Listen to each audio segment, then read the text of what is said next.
आज ये हमारे स्पिरिचुअल समिट के थर्ड सेशन में हम लोग सब लोग इकट्ठा हो गए हैं और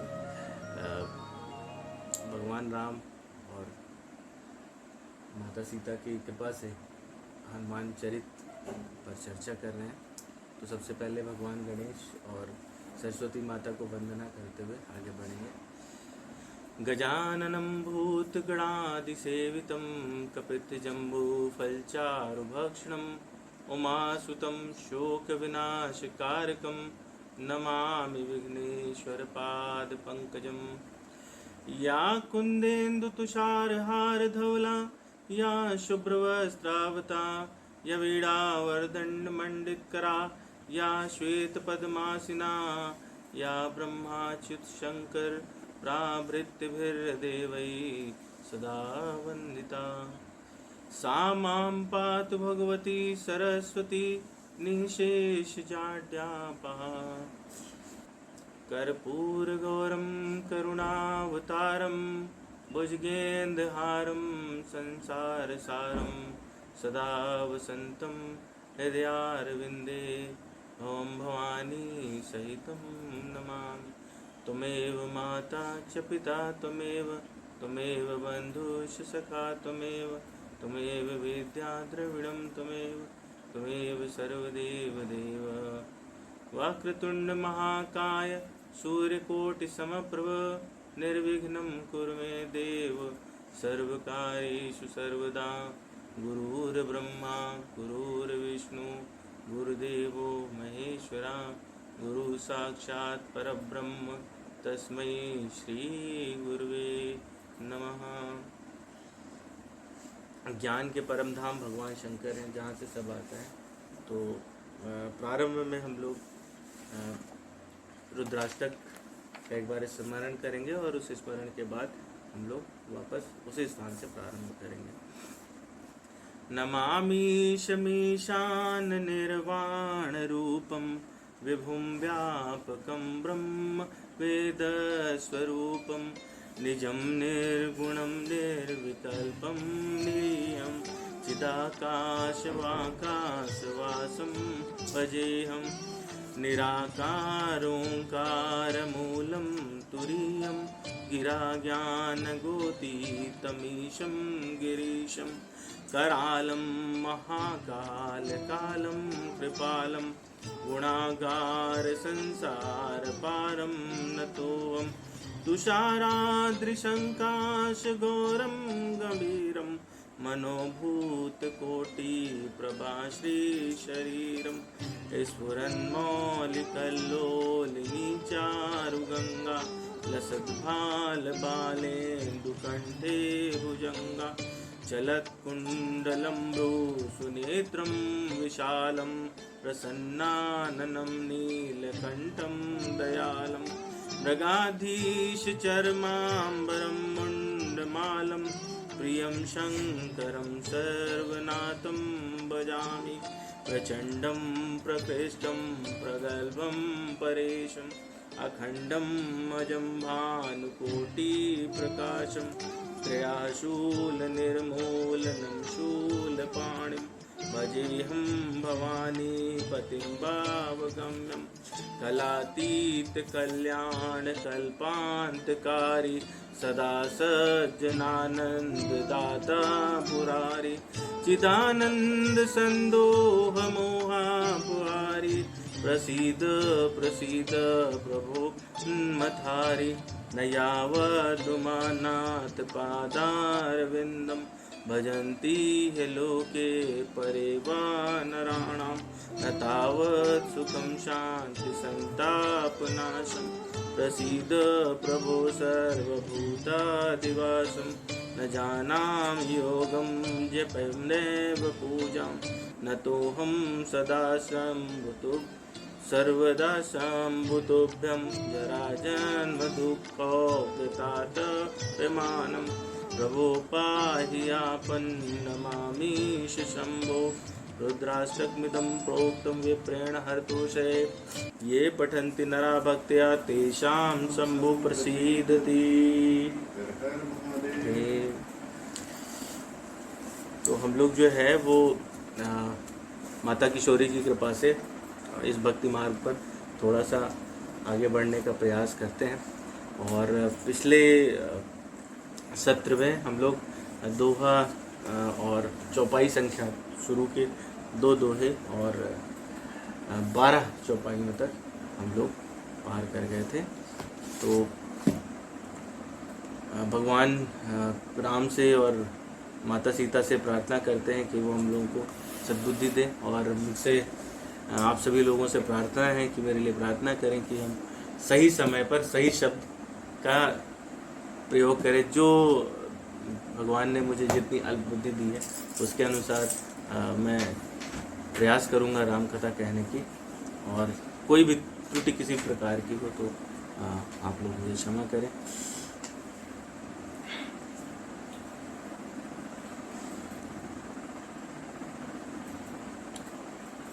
तो 12वां जो दोहा था वो था, रघुपति कीन्ही बहुत बड़ाई, तुम मम प्रिय भरत ही समाई। तो चर्चा ये हो रही थी कि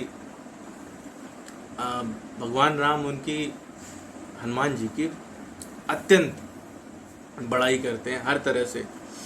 और ये जहाँ का प्रकरण है कि वो जब लक्ष्मण जी को शक्ति लगी है, मेघनाद ने शक्ति प्रहार किया और लक्ष्मण जी मूर्छित हो गए, और उसके पश्चात हनुमान जी जो है वो वहाँ पर भगवान राम रोने लगते हैं, और हनुमान जी एकदम सिंहनाद करके उठते हैं और वो कहते हैं उस समय उस परिस्थिति में कि प्रभु आप मेरे समक्ष रो रहे हैं, मुझे ये देखा नहीं जाता। वैसे तो आप सब कुछ कर सकते हैं, पूरा जगत आपके एक अंश मात्र से चलता है, और ये जितनी भी लीला है, लेकिन इस लीला में भी आप रोते हुए नहीं दिखाई देते। और आपके प्रताप से आप कहिए तो मैं चंद्रमा के अंदर अमृत संचित है, मैं उसे निचोड़ कर भगवान लक्ष्मण के मुख में डाल दूं, या फिर आप आदेश करें तो मैं चला जाऊं पाताल लोक में घुसता हुआ, और सर्पों ने जो अमृत का कुंड रखा हुआ है, सर्प रक्षा करते हैं, तो वहाँ से वो अमृत कुंड उठा लाऊं और वो इनके मुंह में उड़े लूँ। या फिर आप कहें तो आपका प्रताप इतना है कि मैं मृत्यु को ही मार दूं, न किसी का पाप रहेगा न पुण्य रहेगा, और मृत्यु ही समाप्त हो जाए, मृत्यु की मृत्यु हो जाए, इस तरह के वचन बोलते हैं। तो उस समय सुझाव आता है कि एक वैद्य है लंका में, और वहाँ से वैद्य अगर आ जाएं तो इनका उपाय हो सकता है। वैद्य आते हैं सुषेण, और फिर वो कहते हैं कि संजीवनी बूटी मिलेगी द्रोणाचल पर्वत पे, और द्रोणाचल पर्वत से वो संजीवनी बूटी यदि आप ले आएँ तो ये पुनर्जीवित हो सकते हैं। शक्ति का आघात इस प्रकार का है। और वो वहाँ पे विभिन्न कष्टों को पार करते हुए बीच में कालने में राक्षस मिलता है, फिर पहुँचते हैं, और उन्हें समझ में नहीं आता, सब कुछ दिव्य दिखता है, तो द्रोणाचल पर्वत सीधे सीधे उठा लाते हैं। और वहाँ से ला करके वो रास्ते में जब जा रहे होते तो भरत जी को संदेह होता है, जो छाया पड़ती है अयोध्या के ऊपर, कि कोई असुर पूरा पर्वत ही उठा के लेके चला जा रहा है। वो बाण का संधान करते हैं और हनुमान जी नीचे आ जाते हैं उसमें। तो वो हनुमान जी और भरत जी मिलते हैं और वो एक दूसरे से राम कथा कहते हैं, जो जैसा हुआ होता है हनुमान जी उन्हें सुनाते हैं, और भरत जी अपनी व्यथाएं कहते हैं, वो सारा प्रेम व्यक्त करते हैं। और उसके बाद में अपने बाण पर बिठा के भरत जी उनको हनुमान जी को वापस भेज देते हैं युद्ध स्थल पर। तो वहाँ जब पहुँचते हैं तो हनुमान जी संजीवनी पहुँचा देते हैं, सुषेण वैद्य उसमें से संजीवनी पहचान के, और लक्ष्मण जी को पुनर्जीवित करते हैं। और जब ये स्थिति आती है तो भगवान राम जो है वो उनको अपने गले से लगा लेते हैं, उनका कंठ अवरुद्ध हो जाता है, और वो कहते हैं कि तुम्हारी जितनी भी बड़ाई की जाए वो कम है, और तुम्हारे अंदर से जो मुझे संवेदना, जो फीलिंग, जो भावना आपसे मिल के, आपसे गले मिल के उत्पन्न होती है, वो बिल्कुल वैसी ही है जैसी भरत जी से है। कारण हम लोगों ने चर्चा की थी कि भरत और हनुमान जी के गुण एक जैसे ही हैं, तो वो एक दूसरे का प्रतिबिंब है, मिरर इमेज है, और वो जब एक दूसरे से मिलते हैं तो वही सारा का सारा वाइब्रेशन भगवान राम परसीव करते हैं उस टाइम में, इसलिए वो कहते हैं तुम मम प्रिय भरत ही संभाई। यहाँ पर जो उसका आशय था वो भी हम लोगों ने बात की कि संजीवनी बूटी जो है वो भगवान राम का यश गान है या राम रस है या राम नाम है। और लक्ष्मण शब्द की भी विवेचना हम लोगों ने पिछली बार की कि लक्ष्मण शब्द का मतलब है वो मन जो लक्ष्य पर संधान करे। लक्ष्य क्या है? वो राम पद की प्राप्ति, भगवान राम का नाम है। तो वो जिसके भी हृदय में रहेगा वो निश्चित तौर पर उसको संजीवनी बूटी प्राप्त हो जाएगी और वो इस संसार में कभी भी मृत नहीं हो सकता। तो इसी से रिलेटेड वो जो रामचरितमानस में प्रकरण है वहाँ पे कहते हैं सुन सुत तो उरिन में नाही, देख्यों कर विचार मन माही, पुनि पुनि कपि चितव सुर त्राता, लोचन नीर पुलक अति गाता। तो इस स्थान पर तुलसीदास जी सारे जितने भी किसी इंसान के प्रसन्न होने के बाद में जो उसके शरीर में क्रियाएं होती हैं, जैसी फीलिंग होती है, उनको डिस्क्राइब करते हैं। पहले तो कहते हैं सुन सुत, हे पुत्र सुनो। तो हम लोग चर्चा कर चुके हैं कि इस तरह से यहाँ पर भी उन्होंने हनुमान जी को पुत्र कह के संबोधित किया है, तो वो इस तरह से मानस पुत्र हो जाते हैं। कहते हैं तो उऋण मैं नहीं, मैं कभी भी तुमसे तुम्हारे ऋण से ऊपर नहीं जा सकता, तुम्हारा ऋण चुका नहीं पाऊंगा। और उस जब वो पूरा प्रकरण देखते हैं तो विचार करते हैं और मन में फिर उसके बाद में बार बार हनुमान जी को देखते हैं। लोचन नीर पुलक अति गाता, गले से आवाज नहीं निकल रही है, पूरा एक एक जो रोया है रोम रोम वो उनका हर्षित हो गया है, आंखों में खुशी के आंसू भरे हुए हैं और इस तरह से वो उनको गले से लगा लेते हैं। तो इसीलिए यहाँ पर तुलसीदास जी ने ये वाली लाइन लिखी, रघुपति कीन्ही बहुत बड़ाई, तुम मम प्रिय भरत ही संभाई। इसके बाद में नेक्स्ट लाइन आती है, सहस बदन तुमरो यश गावें, अस कही श्रीपति कंठ लगावें।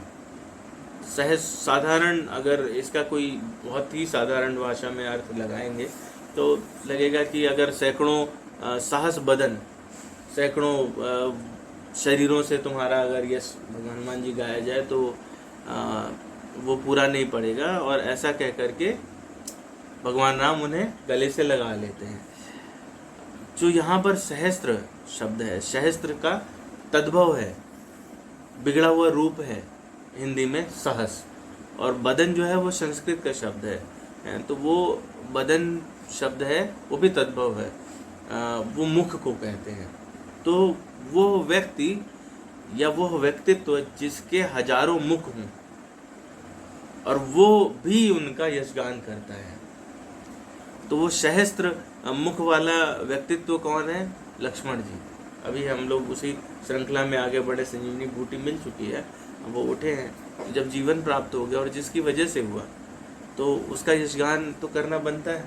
तो लक्ष्मण जी भी उनका यशगान करेंगे, और वो भी एक मुख से नहीं, जितने शेषनाग के, लक्ष्मण जी शेषावतार हैं, तो शेषनाग के पास में 1000 मुख हैं, तो हजारों मुखों से वो उनका यशगान करेंगे। और ऐसा कह के बार बार भगवान श्रीपति, लक्ष्मी के पति, जो ऐश्वर्य को देने वाले भगवान हैं, वो कौन है? भगवान श्री राम। और उनको हनुमान जी को अपने गले से लगा लेते हैं। लंका कांड में कहते हैं कि हर्ष राम भेटु हनुमाना, अति कृतज्ञ प्रभु परम सुजाना, तुरंत वैद तब कीन उपाय, उठ बैठे लक्ष्मण हर्षाए। यहाँ पर उसी चीज़ की संस्तुति है कि वो सारा जो जितना भी प्रकरण है उसमें अगर किसी एक व्यक्ति को हम देखते हैं फोकस में है, जो सेंटर में है, वो हनुमान जी हैं, जो मतलब सुषेण वैद्य को भी ले आते हैं, संजीवनी बूटी का भी इंतजाम करते हैं और सीता माता का पता भी लगाते हैं। तो सारा का सारा भगवान राम जो कि जगतपति हैं, पूरे संसार का काम करने वाले हैं, कल्याण करने वाले हैं, और उनके सारे कार्य करने के लिए हनुमान जी निश्चित किए गए हैं। तो यदि किसी भी कार्य को हमें संसार में करना है और भगवान से याचना भी करनी है तो वहाँ पर भी मध्यस्थता हनुमान जी की रहेगी। ये हमको अपने हृदय में ध्यान रखना चाहिए। भगवान राम, इसलिए इनको आगे ये लाइन भी आएगी, वहीं इसी प्रकरण में वाल्मीकि रामायण में लिखते हैं यो ही भृत्यो नियुक्ता सन भृत्रा कर्मणि दुष्करे कुर्यात तदनुरागेण तमाहु पुरुषोत्तमम। कहते हैं ये इतना दुष्कर कार्य है जिसे कोई साधारण मानस नहीं कर सकता। हे हनुमान, तुम पुरुषोत्तम, पुरुषों में सबसे श्रेष्ठ हो, जिसके बस का, जिसके अकेले बस का ये कोई दुस्सह कार्य करना है। तो भगवान राम वहाँ पे कह देते हैं कि अगर कोई भी कठिन से कठिन, कठिनतम कार्य, जो सबसे कठिन कार्य भी है, वो अगर करना है, कोई करने में सक्षम है इस संसार में, तो वो हनुमान जी, और उन्हें पुरुषोत्तम की उपाधि देते हैं। अगली चौपाई आती है सनकादिक ब्रह्मादि मुनीषा नारद सारद सहित अहिषा। तो सनकादिक, सनक आदि 4 हैं। सनक आदि कौन है? ये ब्रह्मा जी के पहले 4 पुत्र, उनका नाम है। ब्रह्मा जी के 4 पुत्र हुए सनक, सनंदन, सनातन और सनत कुमार। तो ये 4 जो पुत्र हैं, और भगवान ब्रह्मा जी के भी 4 मुख हैं, चतुर्मुख हैं। तो दोनों तरह से कि वो चारों मुखों से, और ये चारों भाई मिलके आपकी निरंतर यशगान करते रहते हैं। मुनीषा, मुनीष कौन है? मुनीष है नारद जी और अन्य मुनि भी। तो वो सारे के सारे राम यश का जब भी बखान करते हैं तो वो हनुमान जी को का बखान किए बिना नहीं रह सकते, वो उनका यशगान करेंगे ही करेंगे। नारद सारद सहित ऐसा। सारद कौन है? शारदा माता सरस्वती, माता सरस्वती का आधार लेकर के द जो शब्द है, जो हम हिंदी में ये पढ़ते हैं नारद सारद जलद, तो जो उसको देने वाला हो, भगवान नारायण को देने वाला व्यक्ति नारद है। जीवन का सार, ज्ञान का सार देने वाला व्यक्ति तो सरस्वती माता है, सारद। इसी तरीके से जैसे हम कह रहे थे जलद, जल को देने वाला, जिसमें अथाह जल हो, किसी को भी दे सकता है, वो समुद्र है जलद। तो मतलब जो नारायण को स्वयं किसी को प्रदान कर सकते हैं, जिनमें वो सामर्थ्य है, वो भी हनुमान जी का यशगान करते हैं। कहने का अर्थ ये हुआ कि इनका यश इतना ज़्यादा है कि वो साधारण व्यक्तियों के बस की बात नहीं है। जो इस ब्रह्मांड में, इस जगत में, चराचर में जो सबसे सर्वोत्कृष्ट लोग हैं, वो हनुमान जी का यशगान कर रहे हैं। सहित अहिषा। अहिष कौन है? अहिष जो है, यहाँ पर 2 अर्थ रहते हैं। कुछ लोग शेषनाग को कहते हैं, लेकिन अहि और ईश ये 2 शब्दों से मिलके बना है। तो अहीश्वर जो कहलाते हैं, वो कहलाते हैं विष्णु और भगवान शंकर। तो भगवान राम तो पहले ही कह ही रहे हैं, उनका यशगान कर रहे हैं। और जो रामचरित मानस का गान है, वो भगवान शंकर ने स्वयं किया हुआ है। तो डायरेक्टली या इनडायरेक्टली देखें तो भगवान शंकर भी उनका गुणगान कर रहे हैं। तो हनुमान जी ऐसे व्यक्तित्व हैं जिनका सभी लोग गुणगान करते हैं। कारण क्या है? कारण स्पष्ट है, जिसके पास में राम रस है वो गुणगान करने योग्य है ही। और इनमें तो सभी चीज़ों का अद्भुत समन्वय है। किन किन चीज़ों का? ज्ञान का, भक्ति का, कर्म का, इनका सबका अद्भुत समन्वय है। तो इसलिए सभी लोग इनके उन्मुक्त कंठ से बिना सोचे विचारे हनुमान जी की प्रशंसा में लगे रहते हैं। और भी कारण है, ब्रह्मा जी क्यों करने लगे? भाई एक तो रहता है कि हम प्रशंसा इसलिए कर रहे हैं क्योंकि हमने सुना, ठीक है, फला सर्जन बहुत अच्छे हैं, ये व्यक्तित्व तो बहुत अच्छे हैं, हमने सुना है, लेकिन हमारे साथ नहीं हुआ है। लेकिन जब सुनेंगे, सुनकर करेंगे, तो हम उन्मुक्त कंठ से नहीं करेंगे। इसमें जितने भी लोगों का नाम लिया है, कहीं ना कहीं हनुमान जी ने या तो उनकी रक्षा की है या उनकी सहायता की है। तो वो उन्मुक्त कंठ से इसलिए कह रहे हैं क्योंकि वो भी उनके ऋणी हैं। वो कहीं ना कहीं कोई ना कोई प्रकरण है ऐसा है जिसमें हनुमान जी ने उनका या तो मान रखा है या उनका यश बढ़ाया है। जैसे ब्रह्मा जी के बारे में कहें तो ब्रह्मा जी का जो अस्त्र था वो मेघनाद के पास था, और मेघनाद ने ब्रह्मास्त्र का प्रयोग किया। जब अशोक वाटिका में उन्होंने पूरा उजाड़ दिया और पकड़ने गए थे, तो जब ब्रह्मास्त्र का संधान किया तो कोई भी अस्त्र शस्त्र हनुमान जी को बांध नहीं सकता था। ऐसा उन्हें आशीर्वाद था, ऐसा उनको वरदान था। परंतु वो फिर भी उन्होंने विचार किया और उन्होंने ब्रह्मास्त्र का मान रखा। तो जब ब्रह्मास्त्र का मान रखा तो ब्रह्मा जी भी इससे अत्यंत प्रभावित हुए। एक प्रकरण ये है। दूसरा प्रकरण आता है जब ब्रह्मा जी जो है वो जब वरदान देने जा रहे थे रावण को वरदान दिया उन्होंने, और उनका कि त्रिलोक में मुझे कोई भी ना हरा सके है, और वो न देवता न भगवान कोई इनमें से नहीं होना चाहिए। तो इसीलिए ये वाली कथा आई कि वानर, रीछ आदि जो रहेंगे वो किसी साधारण मनुष्य की सहायता करेंगे, वही रावण को मार सकता है। दूसरा वरदान रावण ने लिया कि मुझे एक अमर सेना चाहिए, जिसको न ये मार सके न वो मार सके, कोई नहीं मार सके। तो लंका कांड में प्रकरण आता है जब रावण बिल्कुल खींच जाता है, और हाँ उस समय उसको पता चलता है, एक तो पहले ही ये घटना हो चुकी थी कि लंका में गए, पूरी लंका में उन्होंने सारा ही बिल्कुल एक सुनियोजित ढंग से अगर उसे देखा जाए तो पहले ही सारी तबाही मचा के आ गए थे। उनका खाद्यान्न खत्म कर दिया, खाने की चीज़ें खत्म हो गई, तेल घी समाप्त हो गया, पहनने के लिए कपड़ा भी खत्म हो गया, और जहाँ रहते थे वो भी जला डाला। तो पहले ही मतलब उनका जो रसद थी किसी भी युद्ध को लड़ने के लिए जितनी तैयारी होनी चाहिए वो पहले हनुमान जी समाप्त कर चुके थे। और उसके बाद में द्वितीय क्या आता है कि जब लड़ने जाते हैं तो जितने राक्षस बाकी लोग मारते हैं उसके 10 गुना राक्षस अकेले हनुमान जी निपटा डालते हैं।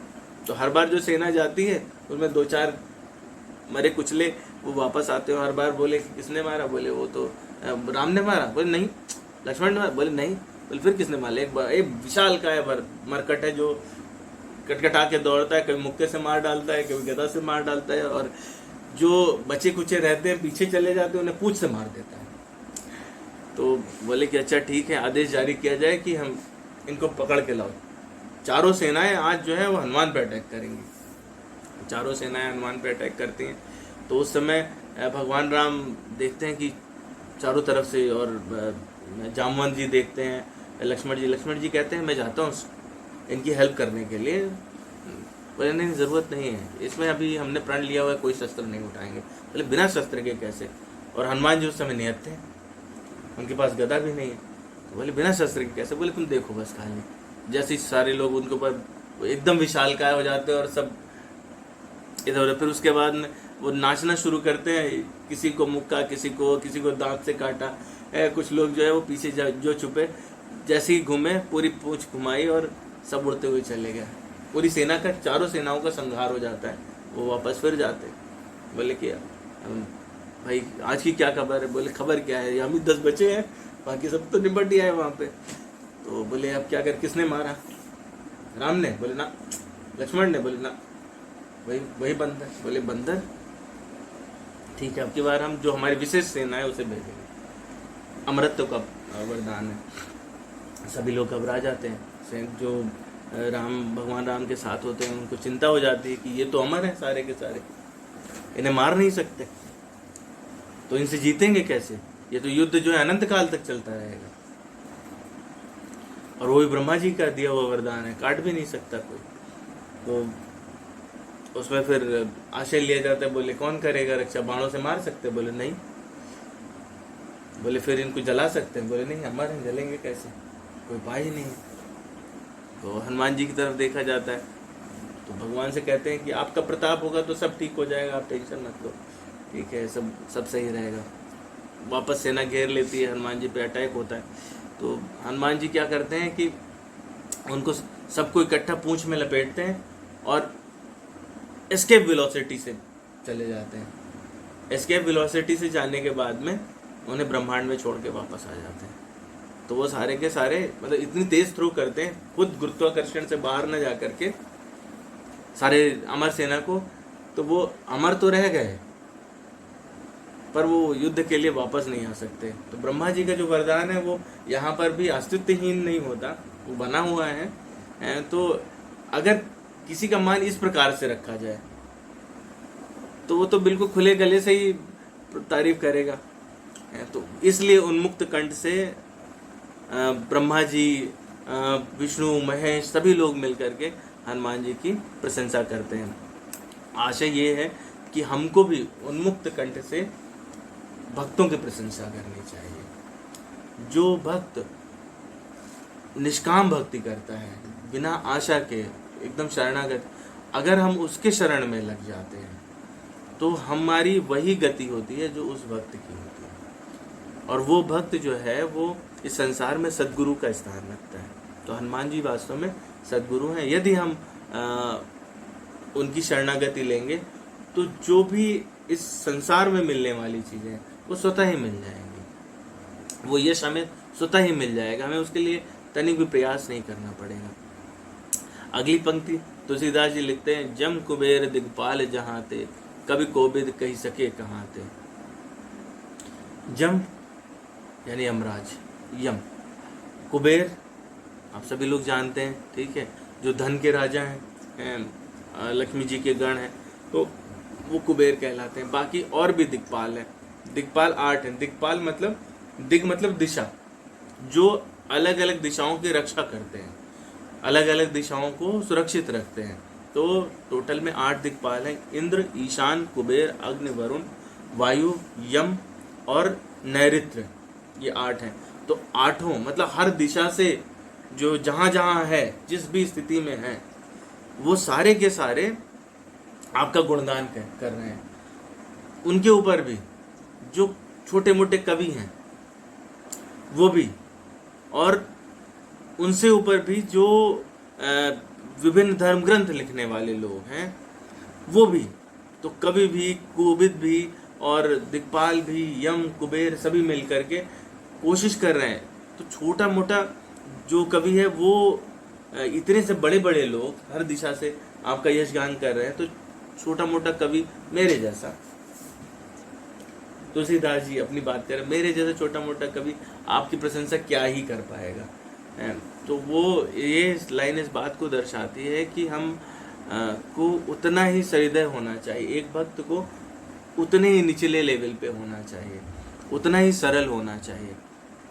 कोविद जो है वो वेदज्ञ को बोलते हैं। वेदों का ज्ञान होने के बाद भी, आप में प्रचुर मात्रा में वेद का अगर यह ज्ञान है भी, तो भी आप सोचें कि आप पूरा भगवान का यश का वर्णन कर सकते हैं, तो संभव नहीं है।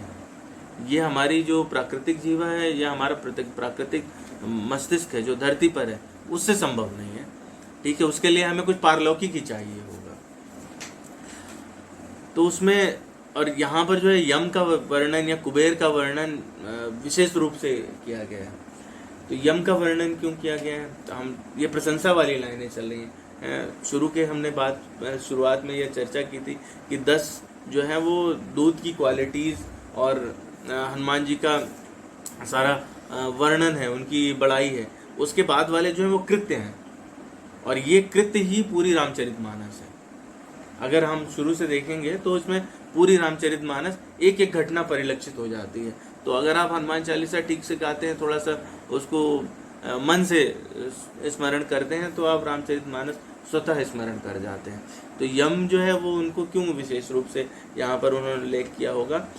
एक रावण के महल में यमकातर नाम का द्वार था, और पूरा तो लंका सुरक्षित थी। जब हम लोग सुंदरकांड पढ़ेंगे तो वहाँ पर सुंदरकांड में लंका की सुरक्षा के लिए बहुत ही सुंदर छंद है।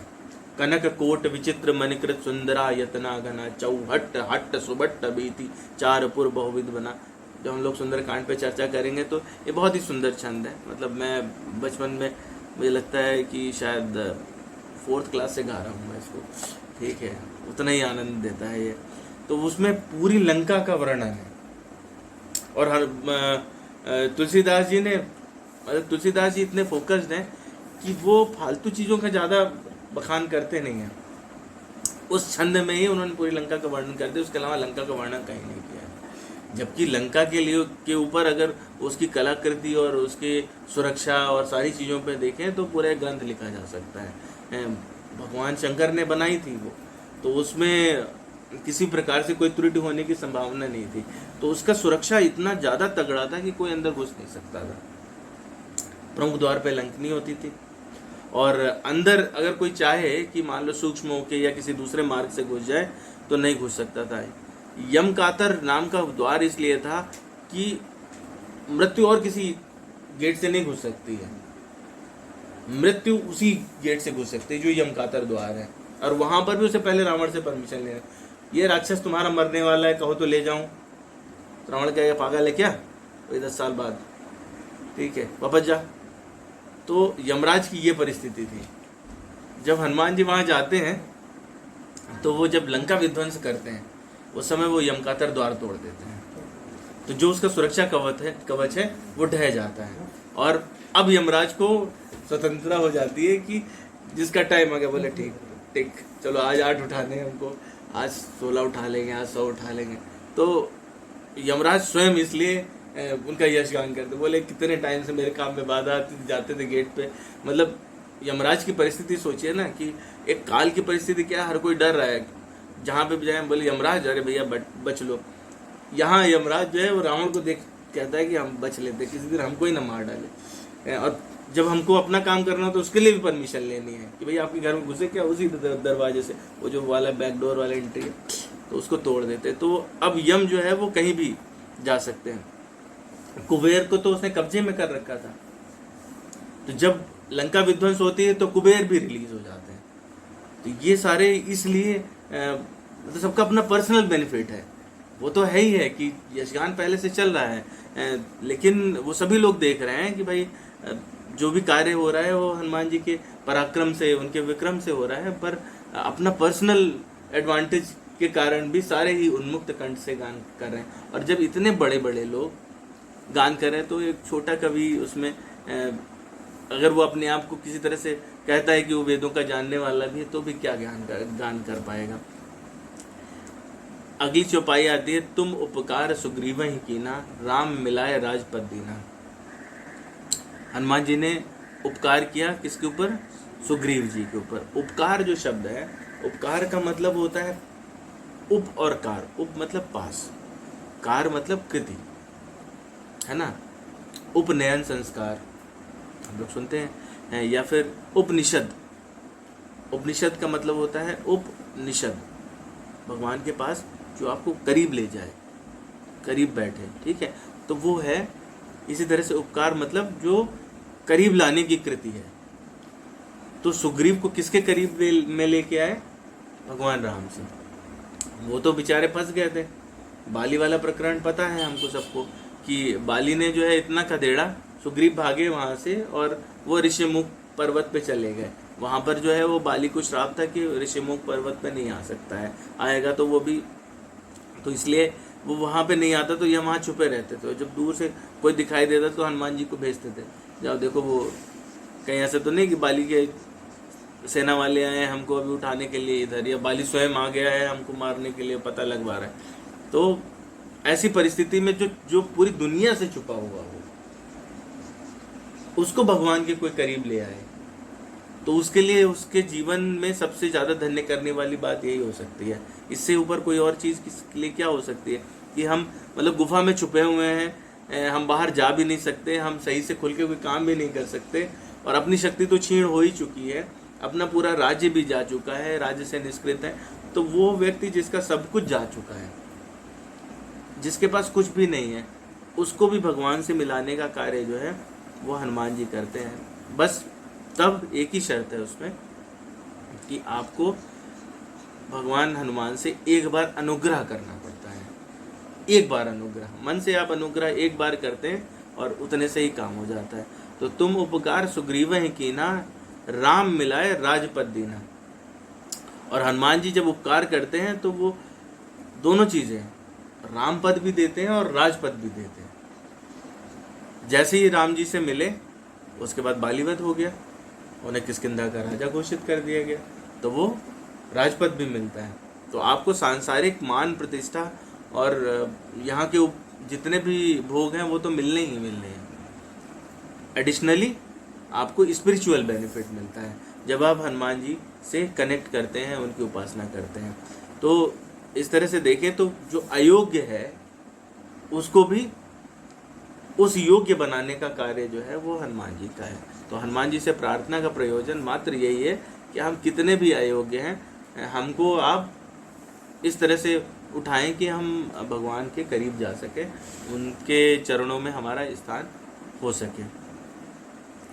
तुमरो मंत्र विभीषण माना, लंकेश्वर भय सब जग जाना।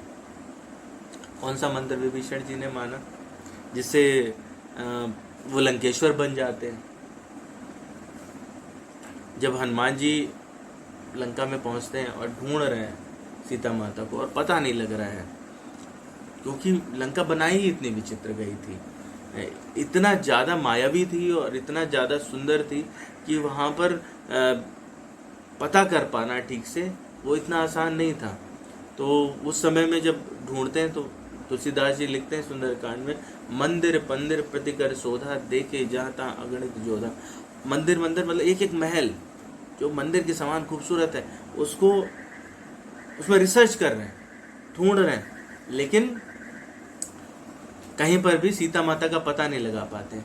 उस समय देखते हैं कि एक अलग टाइप का घर बना हुआ है, तो वो उस मंदिर, उस जो महल है एक अलग टाइप का, वहाँ पर दो निशानी मिलती हैं जो भक्तों की निशानी होती है।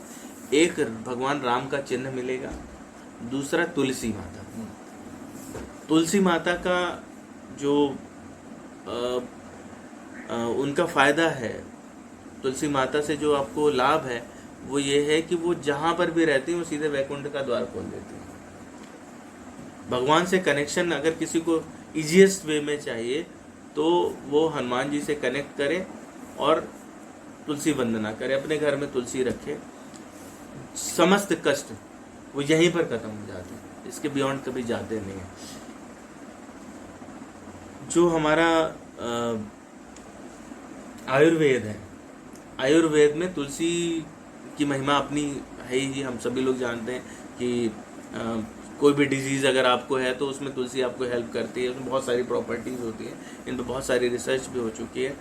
तो इस संसार में आयुर्वेद में जितनी तुलसी की महिमा है उतना ही स्पिरिचुअल वर्ल्ड से कनेक्ट करने की तुलसी की महिमा है। तो वो आपके इस संसार के रोगों का नाश करने के लिए तुलसी माता यहाँ पर आपके शरीर को लाभ देती हैं, एक आयाम, और दूसरा जो है वो आपके सूक्ष्म शरीर को लाभ देने के लिए वो भगवान से आप में स्पिरिचुअल टेंडेंसी डेवलप करती हैं।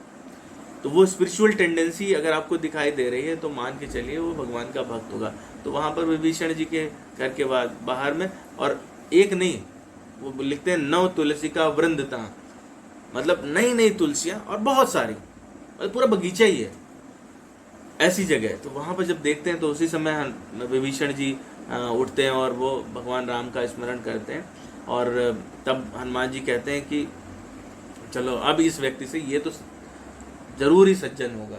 क्यों सज्जन क्यों है? सज्जन कौन है? वो जो भगवान का स्मरण करता है। तो बोले इनसे जरूर, यही ते सन हट करियो पहचानी, साधु ते ना होए कारज हानि। इससे जरूर हम मिलने जाएंगे, इनसे हम जरूर बात करेंगे, और किसी भी साधु से, सज्जन व्यक्ति से मिलने में कभी भी आपके कार्य की हानि नहीं होती, वो उसमें फ़ायदा ही होता है। तो जब मुलाकात होती है तो वहाँ पर एक एक्सचेंज प्रोग्राम चलता है। एक्सचेंज प्रोग्राम क्या है? हनुमान जी पूछते हैं कि भैया हम माता सीता को हरण करके राक्षस ले आया है रावण, और उसने कहाँ रखा है पता नहीं लग रहा है। बोले वो तो हम बता देंगे, पर हम तो जो है वो देखो वर्षों से भगवान राम की प्रतीक्षा में है, प्रयास कर रहे हैं कि वो किसी तरह से हमको दर्शन दें, कृपा करें, परंतु हो नहीं रही है। तो वो अपना एग्जाम्पल देते हैं, कहते हैं कि भाई कौन कहो कौन मैं परम कुलीना, कपि चंचल सबहि विधिहीना। मैं तो मतलब कपि हूँ और पूरे टाइम उछल कूद करता रहता हूँ, बंदर हूँ, ना अपने पास में वेश है, ना किसी प्रकार का कोई गुण है, और तब भी भगवान राम हम पे कृपा करते हैं। तो आपको सिर्फ एक ही कार्य करना है, शरणागति लेनी है। तो मंत्र यहाँ पर ये है कि शरणागति लेनी है, भगवान की शरण में जाना है। तो वो मंत्र विभीषण माना है। आप शरणागति लोगे और उसके बाद में आप देखो फिर क्या होता है। तो पहले क्या हुआ, राम मिलाए राजपद दीना, सुग्रीव जी को भगवान राम से मिला करके दोनों किष्किंधा का राज मिल जाता है और रामपद, कैवल्य पद मिल जाता है। यहाँ पर भी विभीषण जी से कहते हैं भैया तुम शरणागति लो। रावण ने लात मारी, एक की शरण से चोट लगी, दूसरे के शरण में जाकर के गिर जाते हैं। और भगवान राम की शरणागति लेने के बाद में हम सभी लोग जानते हैं कि उन्हें वो लंका तो सहज ही दे देते हैं, और साथ में साकेत धाम में स्थान भी। परिस्थिति यहाँ तक बन जाती है जबकि ऐसी जो प्रकरण था, लक्ष्मण जी मूर्छित हो जाते हैं और उस समय भगवान राम कहते हैं कि मैं तो क्या बताऊं, बस लक्ष्मण अगर तुम नहीं उठे तो मैं अपनी स्वयं की भी जान दे सकता हूँ, इस संसार को छोड़ सकता हूँ, पर उन भक्तों का क्या करूँगा? मैंने तो इनको प्रॉमिस कर दिया है विभीषण जी को कि लंका दिलवा देंगे। और बाकी लोग भी कहते हैं यदि मान लो किसी तरह से ऐसा हुआ, उसके पहले भी प्रकरण है कि रावण भी आ गया आपकी शरणागति में, तो क्या करोगे? तो बोले मैं भरत से प्रार्थना करूंगा कि अयोध्या उसे दे दे और लंका। तो भगवान की शरणागति लेने के बाद में ये वो सुनिश्चित कर देते हैं 100%। आप शरण में गए तो आपके लिए स्थान सुनिश्चित हो गया है, वो डेजिग्नेटेड है। टाइम पीरियड का डिफरेंस हो सकता है, आप कितना चलोगे उस पर ये 100% जिस टाइम आप सोच लेते हो कि आपको भगवान की शरण लेनी है, उसी समय आपका स्थान डेजिग्नेट हो जाता है, इस संसार में भी और उस संसार में भी। तो यही कहते हैं वो। हाँ हाँ, तो वो यही कहते हैं कि जो मंत्र है वो क्या है? शरणागति। और इससे हम लोग सभी लोग जानते हैं कि उनको लंका का राज्य मिल जाता है। और ये परिस्थिति क्या है जब एक भक्त दूसरे भक्त से मिलता है, यही सत्संग है। तो हमको कोई भी मंत्र तभी मिल सकता है जब हम सत्संग में आते हैं, और तभी हम किसी भी बेनिफिट की बात कर सकते हैं। तो वो परिस्थिति उत्पन्न करनी होगी। तो हिंट यहाँ पर यही है कि जिस प्रकार से हनुमान जी उनको मंत्र देते हैं, सत्संग होता है, जिस प्रकार से हनुमान जी उनको मिलाते हैं, तो हमको एक गुरु की आवश्यकता है और सत्संग की आवश्यकता है। तभी उसके पश्चात ही भगवान राम की भक्ति हमको प्राप्त हो सकती है, अन्यथा तो उसके अलावा कोई दूसरा चारा नहीं है। तो ठीक है, हम लोग यहीं पर इस कथा को विराम देते हैं, और इसके आगे फिर हम लोग नेक्स्ट सेशन में इसको ले जाएंगे। ठीक है, तो बस हनुमान चालीसा एक बार हम लोग पूरा पढ़ ली जाए। किसी को पुस्तक चाहिए तो ले सकते हैं, है ना? चाहिए, कंठस्थ होगी सभी को। मुझे वैसे देख के पढ़ना ज़्यादा पसंद है। हाँ,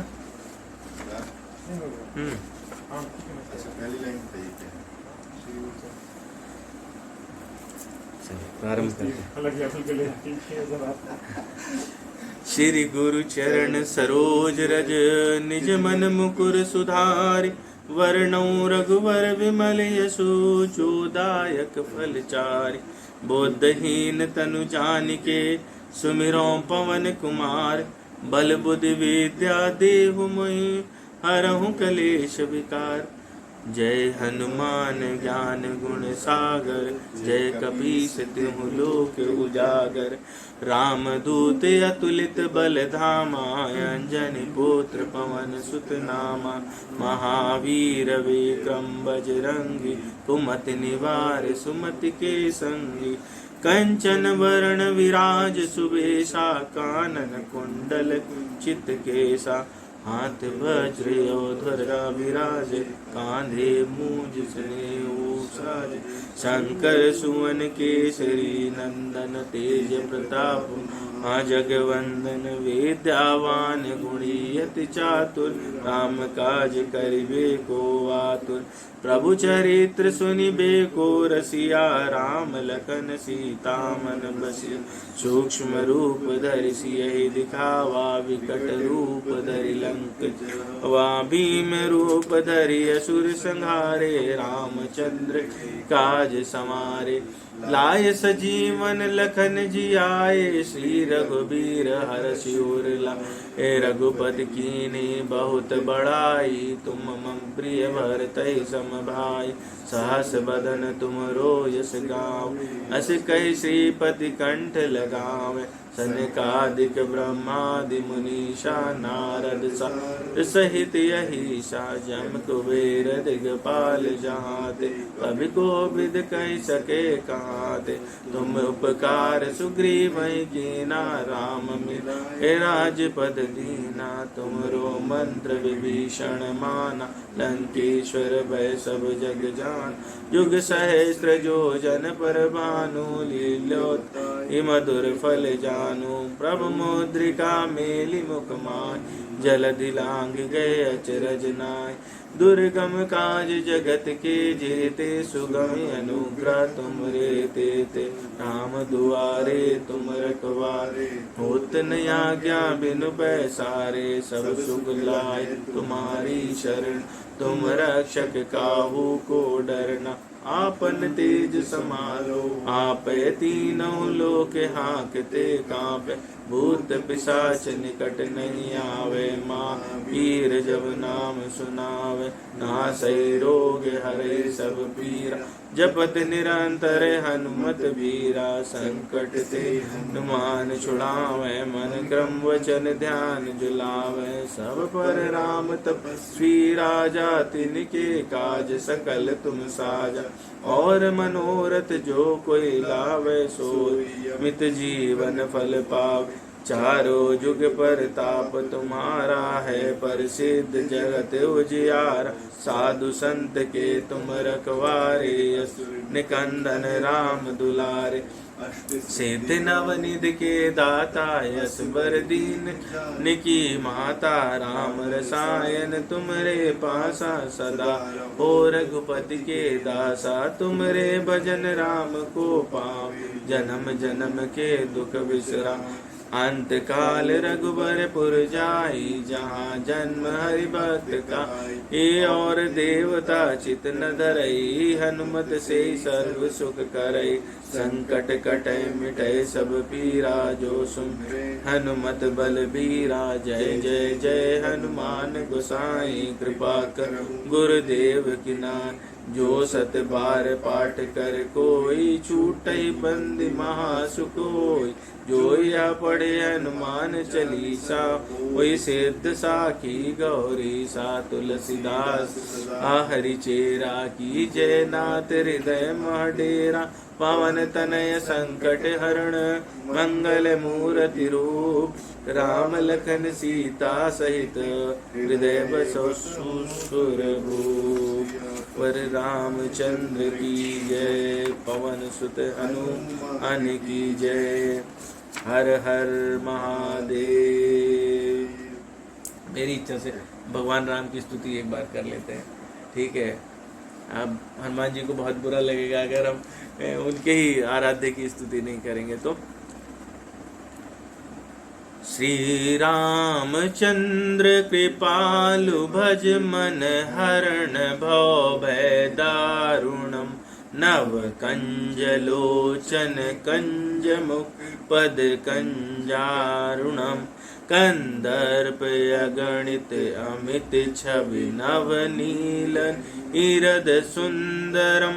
पटपीत मानहु तड़ित रुचि सुचि, नौमि जनक सुतावरम। भजु दीन बंधु दिनेश दानव, दैत्य वंश निकंदन। रघुनंद आनंद कंद कौशल चंद, दशरथ नंदनम।